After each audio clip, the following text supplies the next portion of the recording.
Meus irmãos, como eu tenho repetido nesses últimos dias, lá em 1 Coríntios capítulo 13, versículo 3, diz o seguinte, que aquele que profetiza, ele profetiza, no caso aqui trazer a palavra, para edificação, para exortação e para consolação.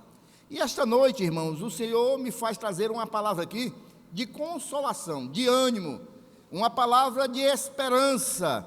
Se você chegou aqui esta noite com um pouco a esperança, sem esperança, eu quero, em nome de Jesus, que o Espírito Santo de Deus, através da palavra que vai ser ministrada, possa trazer esperança para o teu coração esta noite, amém? Então vamos abrir a palavra de Deus no livro de João, Evangelho de João, capítulo 18, nós vamos ler a partir do versículo 1 ao versículo 12.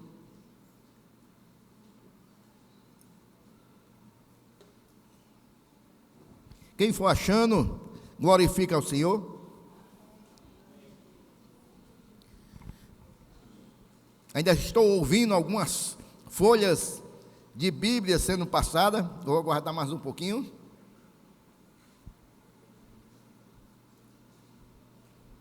A palavra de Deus diz assim, a partir do versículo 1 do capítulo 18 de João. Depois de dizer isso, Jesus saiu juntamente com os seus discípulos para o outro lado do ribeiro de Cedron, onde havia um jardim. E aí entrou com eles. Judas, o traidor, também conhecia aquele lugar, porque Jesus, muitas vezes, havia se reunido ali com os seus discípulos. Tendo, pois, Judas recebido a escolta e alguns guardas da parte dos principais sacerdotes e fariseus, chegou a esse lugar com lanternas, tochas e armas. Então Jesus, sabendo de tudo o que ia acontecer com ele, adiantou-se e perguntou-lhes: a quem vocês estão procurando? Eles responderam: a Jesus, o Nazareno. Então Jesus lhes disse: sou eu. Ora, Judas, o traidor, também estava com eles. Quando Jesus lhe disse: sou eu, recuaram e caíram por terra. Jesus de novo lhes perguntou: a quem vocês estão procurando? Responderam: a Jesus, o Nazareno. Então Jesus disse: já lhes falei que sou eu. Se é a mim que vocês estão procurando, deixai que estes vão embora. Estava falando com relação aos discípulos, amém? Ele disse isso para se cumprir a palavra que tinha dito anteriormente: não perdi nenhum dos que me deste. Então Simão Pedro puxou da espada que trazia e feriu o servo do sumo sacerdote, cortando-lhe a orelha direita. O nome do servo era Malco. Mas Jesus disse a Pedro: guarde a espada na bainha. Por acaso não beberei o cálice que o Pai me deu? Assim a escolta, o comandante e os guardas dos judeus prenderam Jesus e o amarraram. Amém? Senhor Deus e Pai, conduz, meu Pai, toda essa mensagem, que o Teu Santo Espírito, que já se faz presente em nossas vidas, possa falar a cada coração na sua individualidade, e que nós possamos, meu Pai, esta noite, através, meu Pai, da Tua unção, receber, meu Deus, a porção que o Senhor tem para nossas vidas, e que, enquanto a palavra é pregada, o Senhor vá consolando, vá direcionando, vá orientando, vá ministrando em cada vida, em nome de Jesus. E todo espírito contrário, eu repreendo na autoridade do nome de Jesus, porque esta casa é de Jesus, estas ovelhas são do Senhor Jesus, esta obra é do Senhor Jesus. E eu te agradeço hoje e sempre. Amém. Irmãos, antes de começar a mensagem, o Senhor me traz à memória, e eu anotei, mas não falei. Vamos orar pela dona Socorro, a mãe da irmã Valda, que vai fazer uma cirurgia amanhã, viu?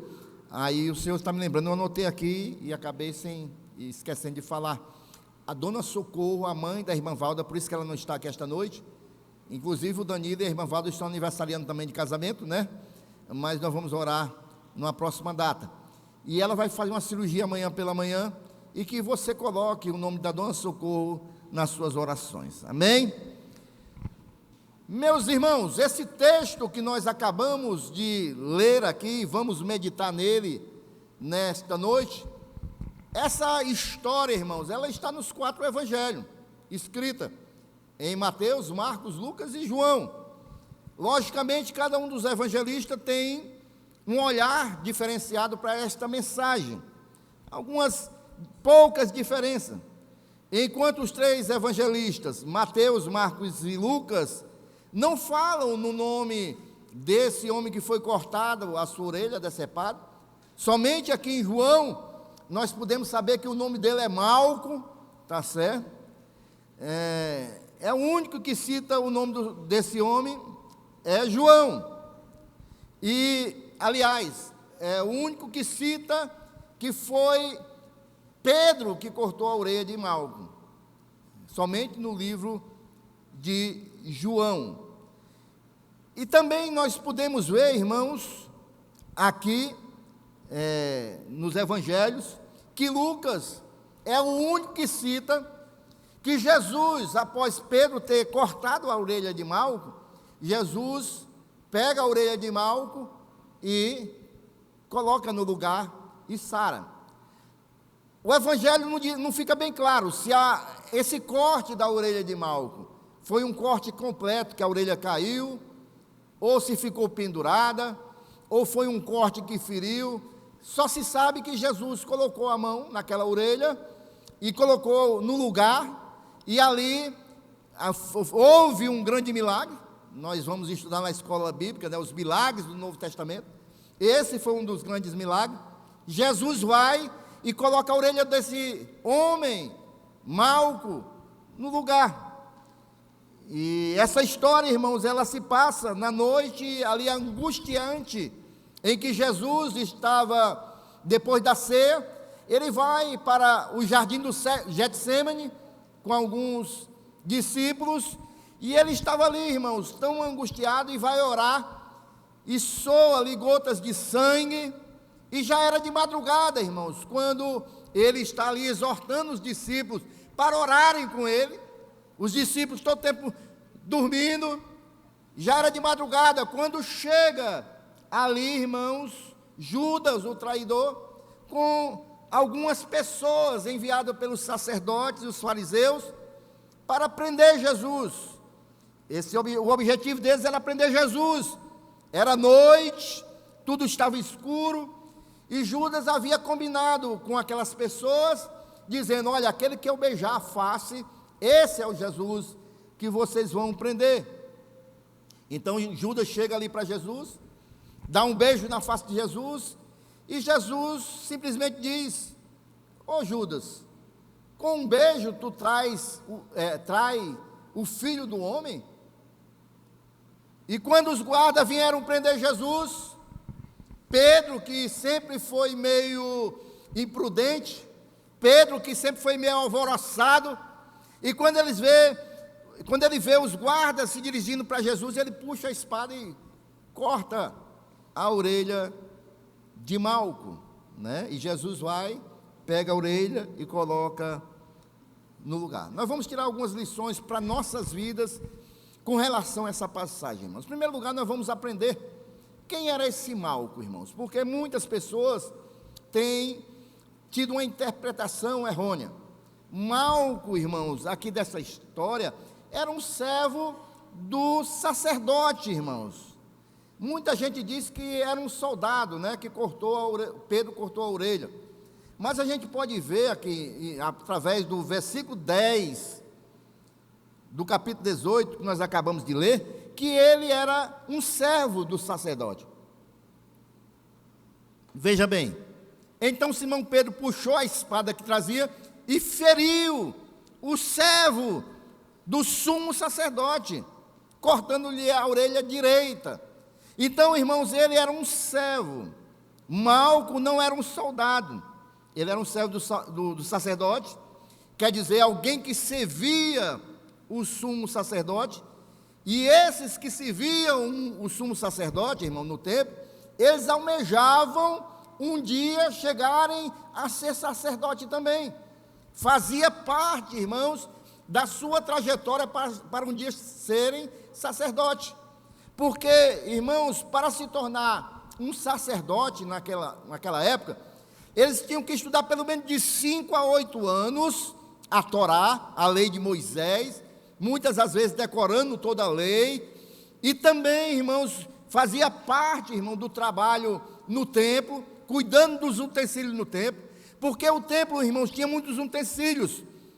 Tinha a bacia para colher o sangue, tinha o cutelo para cortar ou sangrar os animais, e também tinha que cozinhar a carne, uma parte da carne para o sumo sacerdote. Então, aqueles irmãos que estavam sendo discipulados pelo sacerdote, eles tinham todas as suas obrigações, tinham que estar colocando a lenha no altar, para que o fogo do altar não se apagasse. Então, eles tinham toda essa obrigação, além de estudar, para um dia se tornarem sacerdotes.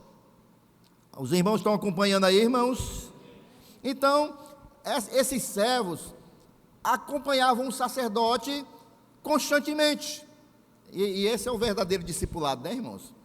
É você estar com a pessoa constantemente e ali vai formando um discípulo.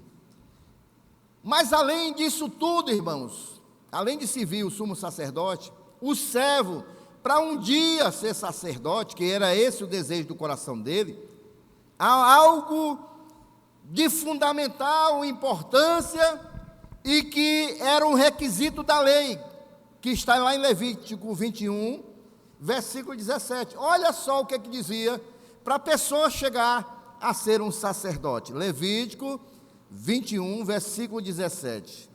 Olha só, irmãos, o que a lei exigia. A lei dizia o seguinte: fale a Arão, que foi o primeiro sacerdote ali do templo, no tabernáculo ainda no deserto, fale a Arão dizendo: nenhum dos seus descendentes, nas suas gerações, em quem houver algum defeito, se aproximará para oferecer o pão do seu Deus. Ou seja, se um sacerdote tivesse um defeito, aliás, não poderia ser sacerdote. Se alguém tivesse algum defeito, não poderia ser um sacerdote. Assim como a oferta não poderia ser com defeito, o sacerdote que ia oferecer também não poderia ter nenhum defeito. Veja aí, no mesmo capítulo 21 de Levítico, o versículo 21. Nenhum homem da descendência de Arão, os sacerdotes que viriam, o sacerdote, em que houver algum defeito, se aproximará para oferecer as ofertas queimadas do Senhor. Ele tem defeito, não se aproximará para oferecer o pão do seu Deus. Os irmãos estão acompanhando até aí?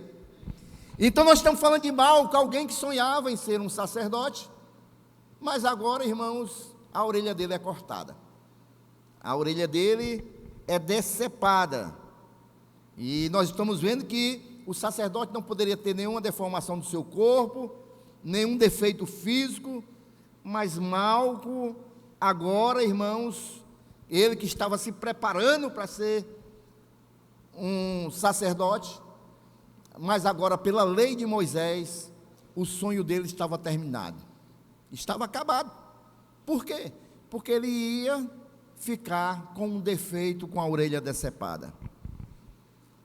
Aquele homem que sonhava ser um sacerdote, agora não ia mais poder. Aquele homem que tinha projetado, tinha sonhado, um dia estar no templo, oferecendo os sacrifícios a Deus, agora ele estava sentindo uma dor muito grande, não só a dor de ver a sua orelha física cair por terra, ser cortada, mas também a dor de ver o seu sonho indo embora, porque a partir desse momento ele não ia poder mais ser um sacerdote, irmãos. Aqui nós vemos um sonho, um projeto sendo colocado um fim. Mas ainda bem que Jesus estava presente, amém, irmãos? Porque quando Jesus está presente, irmãos, quando todos pensam que chegou o fim, Jesus coloca uma vírgula e dá prosseguimento na história. Eu não sei, meus queridos, amados irmãos, na vida de cada um aqui na sua intimidade, mas eu sei, irmãos, que nós, nas nossas vidas, estamos sujeitos a passarmos decepções, a passarmos lutas, acharmos que um ciclo da nossa vida, da nossa história, dos nossos sonhos acabaram, mas desta noite eu quero te dizer, se Deus está presente, e se é da vontade do Senhor, e se é pela misericórdia de Deus, esse fim que você está pensando que chegou, não vai se encerrar neste momento, porque Deus vai continuar com a sua história, com os sonhos e os projetos que Ele tem para a sua vida, para a sua casa e para a sua família. Aleluias!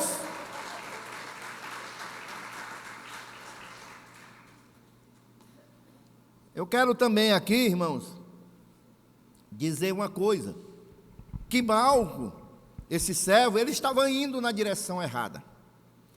Por quê, irmãos? Porque no período aqui de Jesus, o sacerdócio, irmãos, era diferente da antiga aliança, porque na antiga aliança quem escolhia era Deus.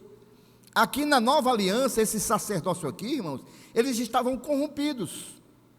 Eles estavam corrompidos. Por quê? Porque nós nos lembramos que na nova aliança, ali Israel estava habitada e tomada pelos romanos. E quem definia tudo eram os romanos.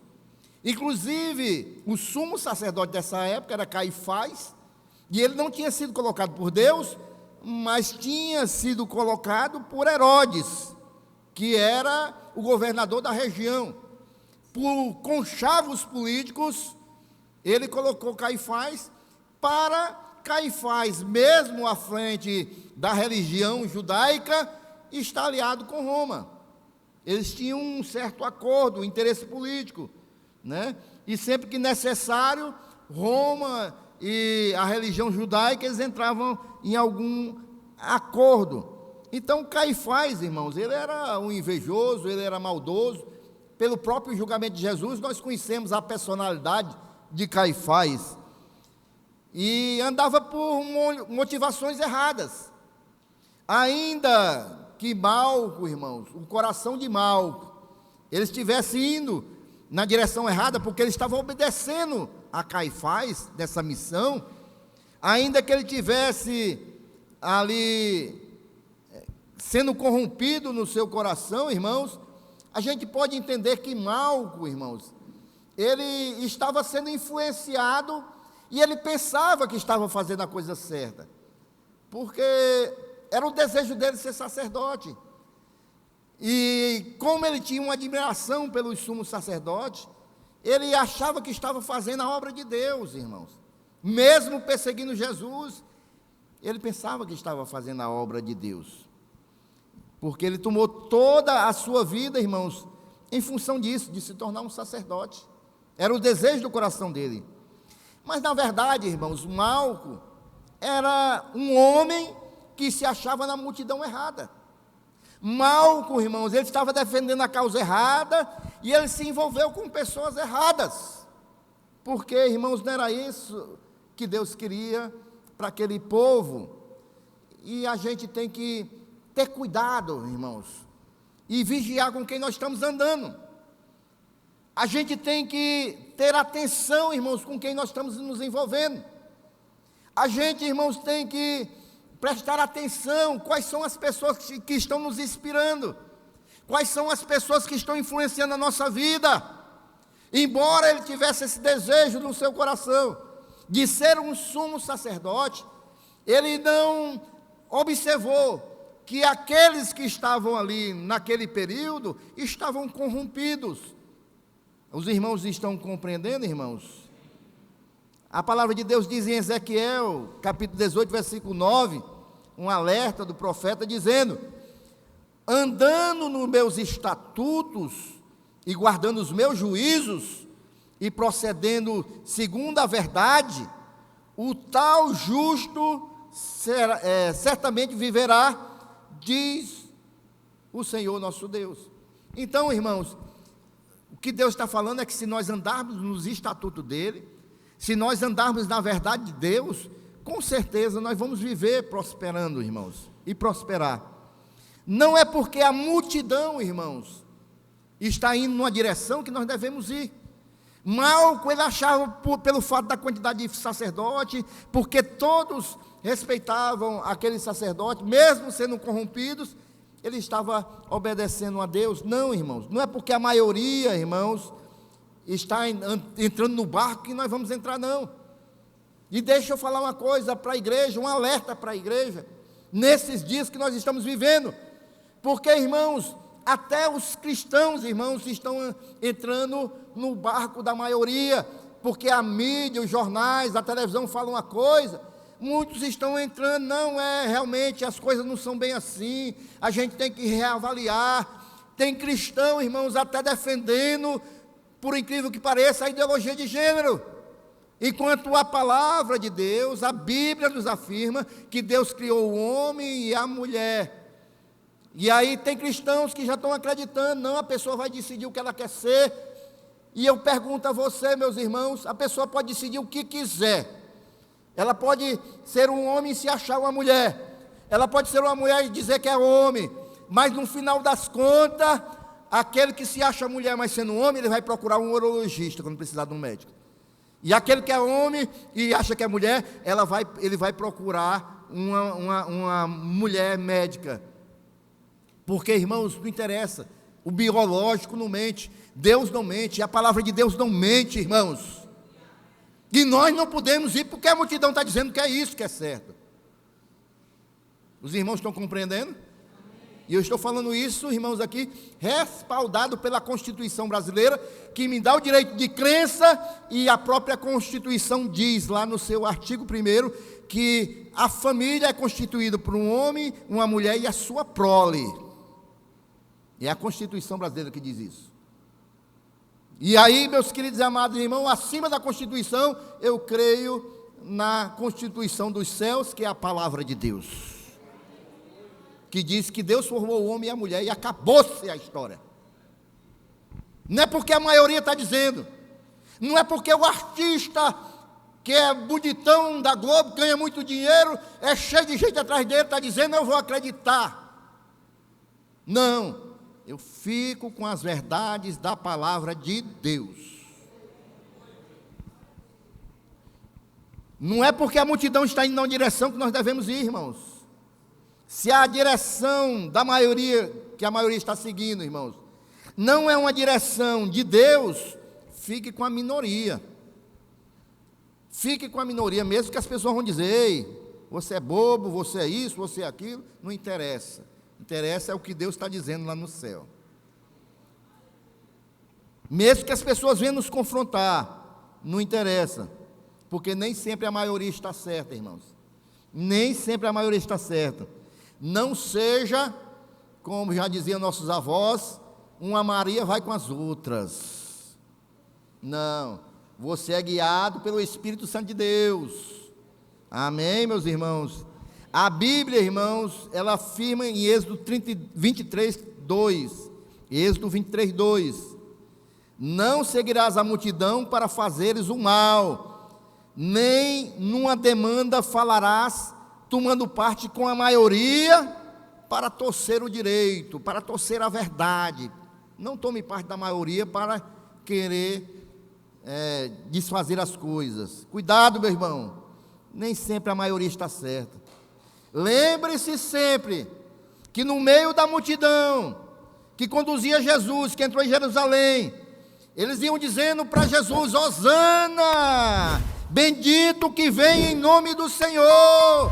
Vinham glorificando Jesus, e Jesus entrando em Jerusalém. Essa mesma multidão, irmãos, quando Pilatos levou Jesus e o homicida Barrabás e levou para a multidão escolher, a multidão começou a pedir que soltassem a Barrabás. Foi a mesma multidão, irmãos. Solte Barrabás e crucifique a Jesus. Nem sempre a multidão está certa, meus irmãos. Não fique de lado de multidão, fique do lado de Jesus e a direção que ele apontar, porque é a melhor opção. Malco, embora ele tivesse o coração querendo ser um sacerdote, ele estava na direção errada, meus irmãos. Estava na direção errada. E aí, vejam bem o que foi que aconteceu. O desejo de Malco, o sonho dele, o objetivo, era se tornar um sacerdote. Ele vinha se preparando a vida inteira, irmãos. Era o sonho dele, era o desejo dele. Quem é que tem sonho aqui esta noite? Quem é que tem projetos? Porque, irmãos, a partir do momento que um homem ou uma mulher não tem mais sonho, não tem mais projetos, ela não tem mais motivo para viver. Porque enquanto nós tivermos o fôlego da vida, nós sempre vamos estar sonhando e projetando, meus irmãos. Sempre vai ter o desejo no seu coração de fazer uma coisa nova, de algo para o seu filho, algo para um curso. Sempre vai sonhar.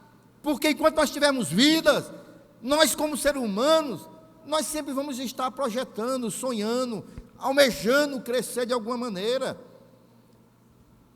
Ele se dedicou, sonhou a vida inteira para isso, para ser um sacerdote. Só tinha um problema, irmãos. Naquela noite, quando foram prender Jesus, cortaram a orelha dele. E ali ele ia ficar defeituoso. Ali o sonho dele ia se encerrar. Ele não ia mais poder, irmãos, exercer um sacerdote, um sacerdócio. Mas muito mais do que isso, irmãos. A palavra de Deus, coloca o versículo 10 do João 18 aí novamente, João 18, versículo 10. Muito mais do que isso, olha o que aconteceu. Então Simão Pedro puxou a espada que trazia e feriu o servo do sumo sacerdote, cortando-lhe o quê? A orelha o quê? Direita. Aí tem um agravante, irmãos. Além de ficar defeituoso, irmãos, ele tinha cortado a orelha direita. Era mais um agravante para ele não alcançar o sonho dele e o objetivo dele. Porque, irmãos, vejam bem o que dizia a orientação de Deus. Êxodo 29, 20. Havia uma orientação ainda maior para as pessoas chegarem ao sacerdócio.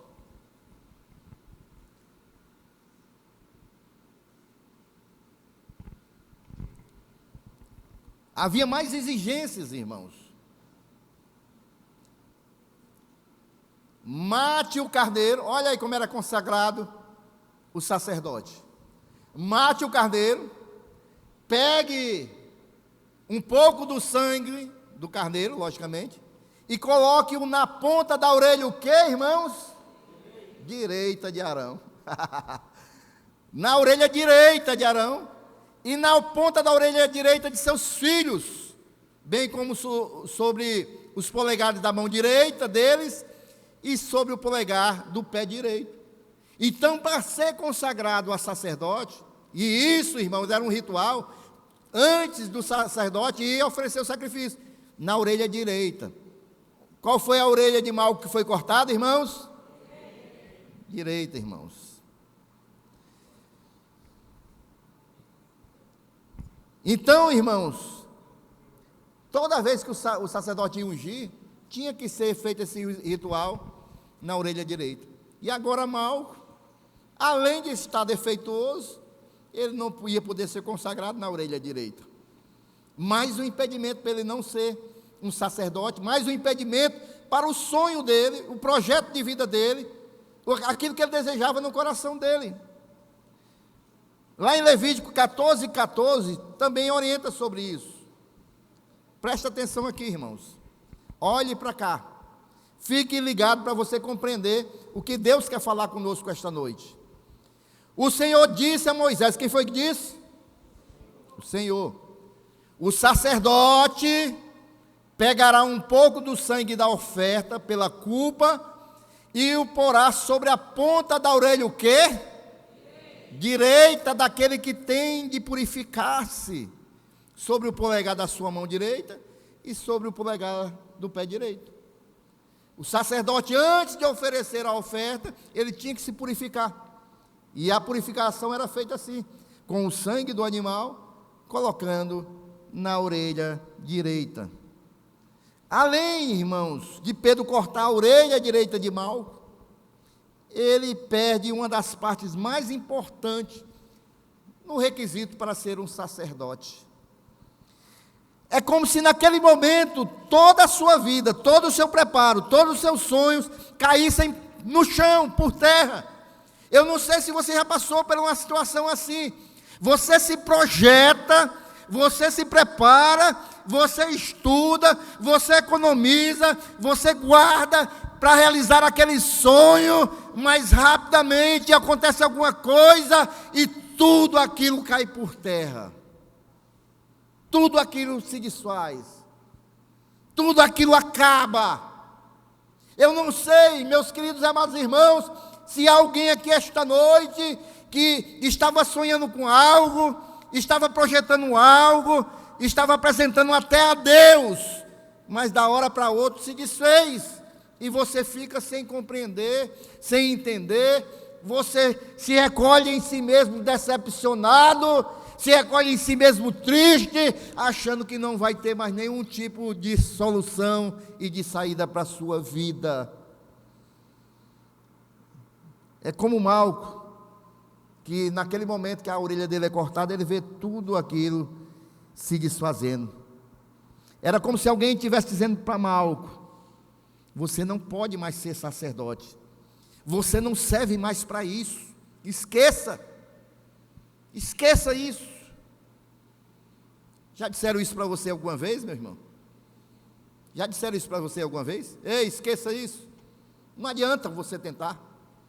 Esqueça isso, olha, isso não é mais para você, já foi. Passou a sua oportunidade. Você não tem mais condição, você não tem um diploma, você não tem capacidade. Já disseram isso para você?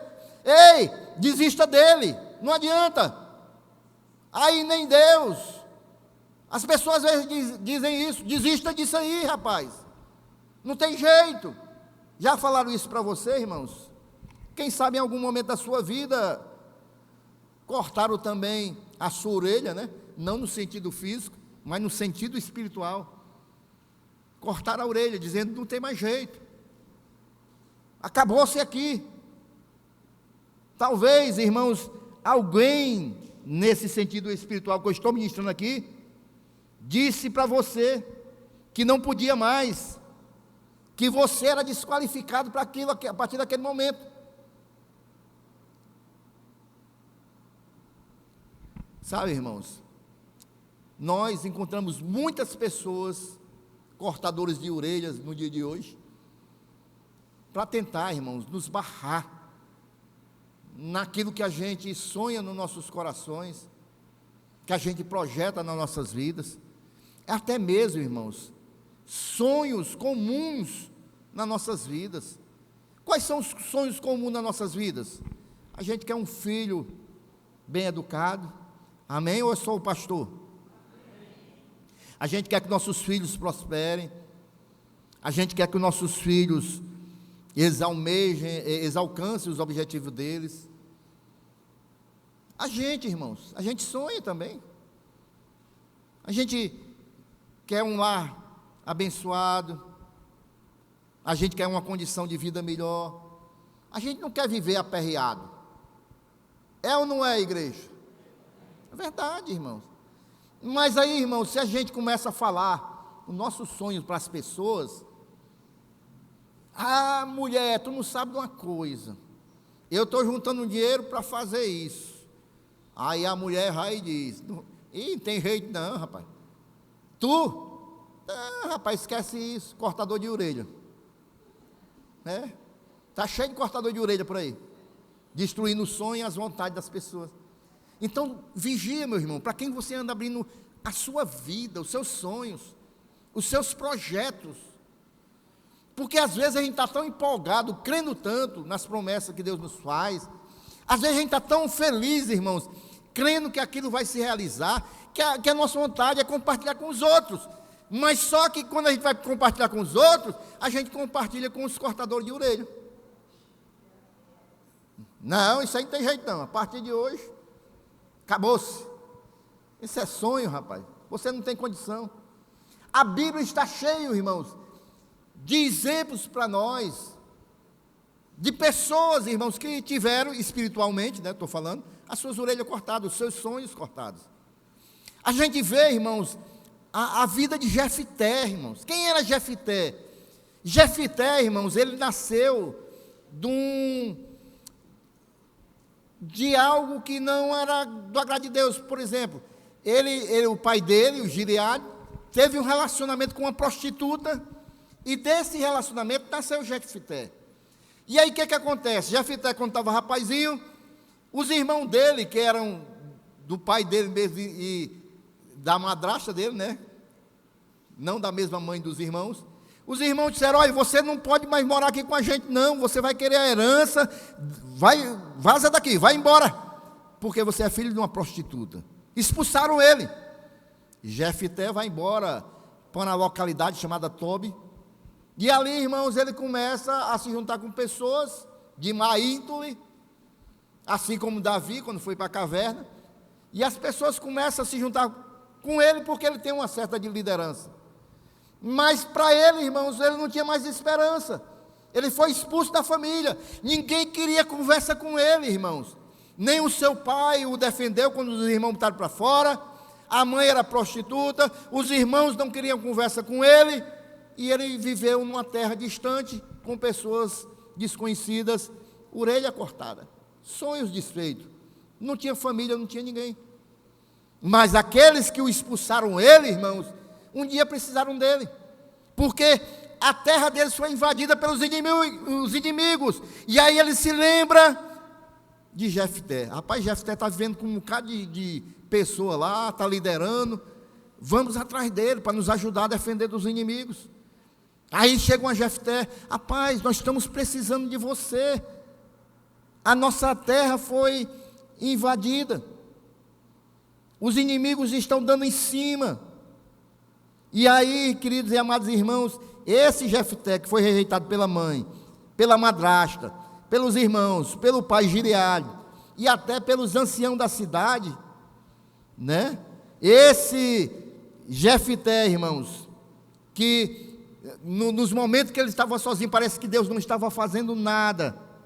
E quantas vezes Jefté deve ter pensado ou falado, na sua solidão, numa terra distante, sendo rejeitado, irmão. Que coisa para doer a rejeição. Já pensou a pessoa ser rejeitada pela própria família? E ele vivendo na sua rejeição, quantas vezes ele não pensou: ninguém quer saber de mim, ninguém gosta de mim, ninguém quer acordo comigo. Essa mensagem hoje, irmãos, é para todos aqueles que em algum momento da sua vida teve aí a orelha espiritual cortada, rejeitado, ou não quiseram de alguma maneira, irmãos, frustrar os seus sonhos. Aqueles que foram desprezados, desacreditados, aqueles que foram deixados de lado. É com você que já passou ou está passando uma situação dessa, que Deus está falando hoje através dessa palavra. É para você que em algum momento da sua vida as pessoas roubaram os seus sonhos, os seus projetos e desprezaram você diante de Deus, assim como desprezaram Jefté. Mas eu quero falar uma coisa para você, irmãos: o mesmo Deus dos céus que restaurou a orelha de Malco, Ele restaura a nossa sorte, a nossa vida, Ele restaura os nossos sonhos e os nossos projetos. E quando os irmãos de Jefté vão buscar Jefté que era um valente, e eles pensaram: ele pode nos livrar das mãos dos nossos inimigos. E vão lá, irmãos, lá em Juízes capítulo 11, mas eu não vou ler.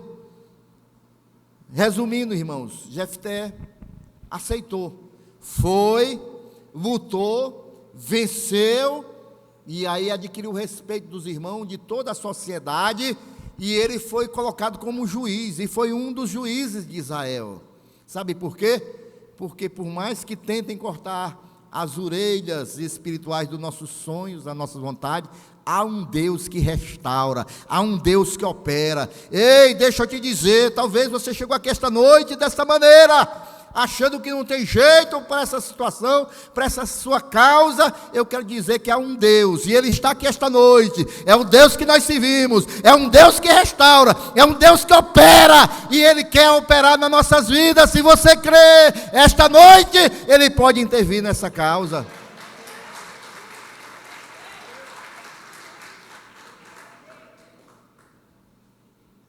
Eu acelerar que agora o relógio aqui vai confrontando a gente, né, irmão? Antigamente a gente tinha desculpa, não vi, porque tinha que virar. Agora o relógio aqui é confrontando a gente direto. Mas tem também Davi, né, irmãos? Davi, a gente se lembra muito bem, Davi. Davi foi o maior rei de Israel, irmãos. Mas, queridos, antes disso, Davi também foi desacreditado. Deus manda Samuel na casa de Davi lá, na casa de Jessé. Aí vai vendo os outros filhos de Davi. E Davi, aliás, os outros filhos de Jessé. E Davi era o mais moço dos 8 filhos de Jessé. E todos os filhos de Jessé estavam lá quando Samuel chegou.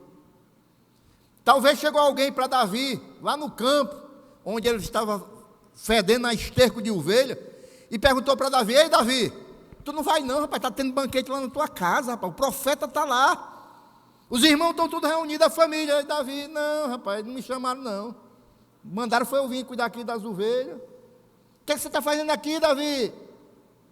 Mas Davi foi desprezado pelo pai, pelos irmãos. Para eles, irmãos, Davi não serviria para estar ali naquele ambiente, naquele momento. Para eles, Davi só servia para cuidar das ovelhas. Davi só servia, irmãos, para cuidar dos animais. Ele fedia esterco, era um menino. E no contexto dessa palavra, irmãos, que eu estou pregando, é como se Davi também fosse uma orelha cortada. Não, ele não serve mais para nada. Acabou-se aí. Cuidar de ovelha acabou. Porque as pessoas, às vezes, irmãos, querem colocar limites na gente. O irmão só serve para fazer isso. A irmã só serve para fazer isso. Quem foi que disse isso, irmão? Quem foi que disse isso?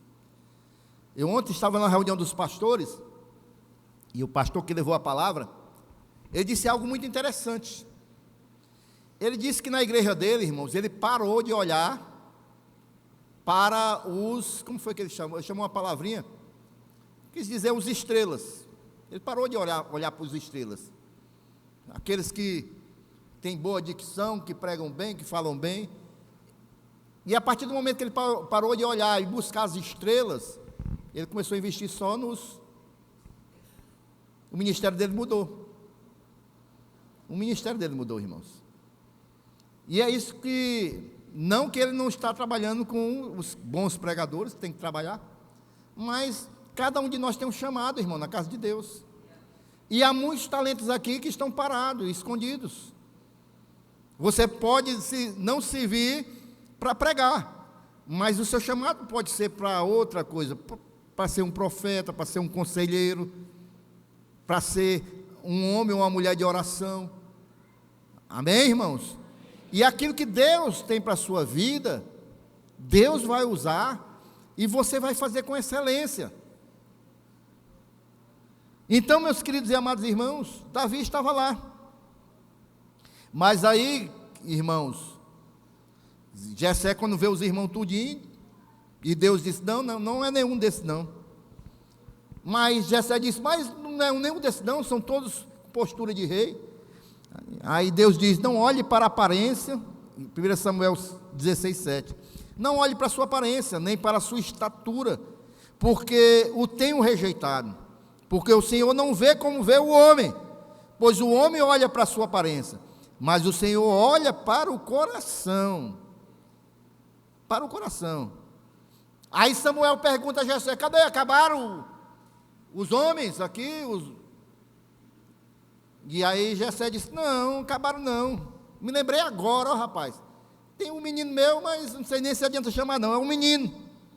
Ele é o menor. Ele está apacentando as ovelhas lá no campo. Mas ele não serve para ser rei não, é só um menino, rapaz. E eu não vou trazer ele aqui não, porque ele deve estar fedendo a esterco de ovelha aqui só. Aí Samuel disse, mas traga ele aqui. E quando aquele menino entra pelas portas, Deus fala no coração de Samuel, é esse, unge ele. Porque Deus, irmãos, não olha como olha o homem. As pessoas podem querer limitar, mas se Deus quiser fazer a obra na sua vida, vai ser feita, porque é Deus quem escolhe, é Deus quem capacita, é Deus quem orienta, é Deus quem guarda, é Deus quem dá vitória. Aleluia! E é isso que Jesus faz. Em todo o Evangelho a gente vê Jesus fazer assim. Jesus acredita em quem ninguém acredita. Jesus, irmãos, ele acredita naqueles que as pessoas menos acreditam. Ele acreditou em Zaqueu, um rejeitado da sociedade. Ele acreditou em Mateus, ele acreditou em Pedro. Ninguém, irmão, de nós chamaria esse pessoal para o ministério. Mas Jesus chamou para o ministério, irmão. Porque Jesus acredita, irmãos, naqueles em que ninguém acredita, irmãos. Ele estende a mão para aquele que ninguém quer estender a mão. Esta noite eu quero dizer uma coisa para você. Se ninguém está acreditando nisso que Deus está colocando no seu coração, se ninguém tem apoiado, todo mundo diz que não dá, mas se Deus está falando que dá, Ele vai estender a mão e vai dar certo sim. Porque a multidão pode dizer que não dá, mas você e Deus é maior do que a multidão. Só eu e Deus sou maior do que qualquer multidão. Pode falar o que quiserem.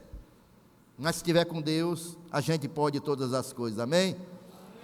Então, meus queridos e amados irmãos, Jesus não entrou na história de Malco, apesar que ele foi para prender Jesus, apesar que ele estava perseguindo Jesus, mas Jesus não entrou na história dele para criticar ele, para repreender, não. Jesus entrou na história de Malco para restaurar ele, para restaurar. Vocês estão compreendendo, irmãos? E quando Jesus entrou na nossa vida, irmãos, também não foi para nos pisar. Jesus entrou na nossa vida para nos restaurar. É por isso que hoje eu sou uma nova criatura. É por isso que hoje você é uma nova criatura. Porque a partir do momento que Jesus entrou na minha vida, Ele me restaurou e mudou a minha vida. E é para isso que Jesus entra na nossa história, irmãos. Porque antes a minha vida estava nas mãos de Satanás. Mas Jesus, agora está nas mãos de Jesus. A Bíblia, irmãos, não nos informa o que aconteceu com Malco depois dessa cena. Nós não sabemos mais nenhuma história dele depois desse episódio. Mas nós podemos compreender, irmãos, que naquela noite que Malco teve a sua orelha direita cortada, todos os objetivos dele, todos os projetos dele, todos os sonhos dele, irmãos, caíram por terra. Mas ele estava ali diante daquele que tem todo o poder de restaurar os nossos sonhos, nossos projetos e a nossa vida. E Jesus viu Malco caído no chão, se contorcendo de dor, creio eu, a Bíblia não fala, né? E além de estar se contorcendo de dor, atribuindo que tudo estava perdido, tudo tinha acabado, e foi nesse momento que Jesus, Ele entrou com a sua graça, e manifestou o seu poder, irmãos. Jesus pegou a orelha de Malco e posicionou de novo no lugar, né? Com a mão ali na vista de todo mundo, ele coloca a orelha dele de novo no lugar e faz aquele implante instantâneo, irmãos. A orelha volta ao normal, irmãos. Um verdadeiro milagre. Aliás, foi o último milagre de Jesus antes dele ser crucificado. Foi o último milagre de Jesus, foi esse. A restauração da orelha de Malco.